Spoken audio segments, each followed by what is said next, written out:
Hello friends, இன்னைக்கு நம்ம எங்கே வந்திருக்கோம்னு பார்த்தீங்கன்னா தமிழ்நாட்டில் தஞ்சாவூர் டிஸ்ட்ரிக்டில் இருக்கக்கூடிய கும்பகோணம்ல இருக்கக்கூடிய ஸ்ரீ தசாவதார பெருமாள் திருக்கோவிலுக்கு தான் வந்திருக்கோம். இந்த கோவிலை சரநாராயண பெருமாள் கோவில்னு கூட சொல்லுவாங்க. இந்த கோவிலை ஒரு பரிகார ஸ்தலம், நவகிரக தோஷ பரிகார ஸ்தலமாக கூட பார்க்குறாங்க.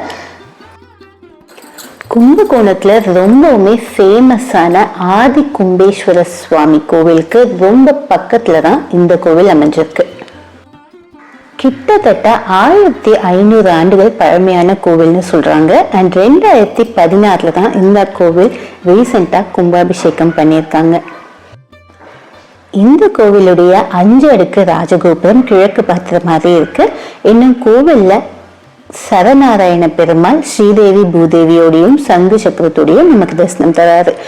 இதே கர்ப்பஸ்தானத்துல மூலஸ்தானத்துல நம்ம தசாவதார ஸ்வரூபங்களையும் நம்ம தரிசிச்சுக்க முடியும். ஸோ ஒரே கோவில்ல 10 அவதாரங்களையும் தரிசிச்சுக்கணும், அதுவும் மூலஸ்தானத்திலேயே தரிசிச்சுக்கணும்னா இந்த கோவிலுக்கு தான் நம்ம வந்தாகணும்.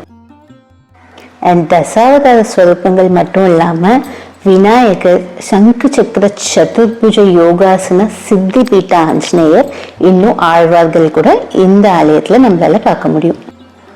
நம்ம ஆழ்வாரும் திருமங்கை ஆழ்வாரும் சேர்ந்து மங்கள சாசனம் இந்த கோவிலுக்கு பக்கத்துல அமைஞ்சிருக்க சாரங்கபாணி கோவிலுக்கும் சேர்த்து பாடியிருக்காங்க. இன்னும் மூலஸ்தானத்துல இருக்க சரநாராயண பெருமாள் சிரிச்ச முகத்தோட நம்ம எல்லாருக்கும் அருள்பாலிக்கிறார். இந்த கோவிலோட ஐயரும் ஆலயத்துடைய ஸ்தல புராணத்தை நம்மளோட ரொம்பவுமே ஆர்வமா ஷேர் பண்ணிக்கிறாரு. சரம் அப்படின்னா அம்புன்னு அர்த்தம். ஸோ சரநாராயண பெருமாள்னு பேர் வர காரணம் என்னன்னு பாத்தீங்கன்னா, திரிபுராங்கிற இடத்துல அசுரர்களை கொல்ல சிவன் விஷ்ணுவை ஒரு அம்பா யூஸ் பண்ணியிருக்காரு. அந்த டைம்ல பிரம்மதேவரை ரதசாரதியாகவும், பூமாதேவிய ரதமாகவும், சூரியச்சந்திரனை ரதத்துடைய சக்கரங்களாகவும், 4 வேதங்களை 4 குதிரைகளாகவும், மேரு பர்வதத்தை வில்லாவும் மாத்தி, வாசுகிங்கிற நாகத்தை கயிறு அம்புடைய வில்லம்புடைய கயிறாவும் மாத்தி அம்பு எய்து ஒரே அம்புல 2 அரக்கர்களையும் வதம் பண்ணியிருக்காரு.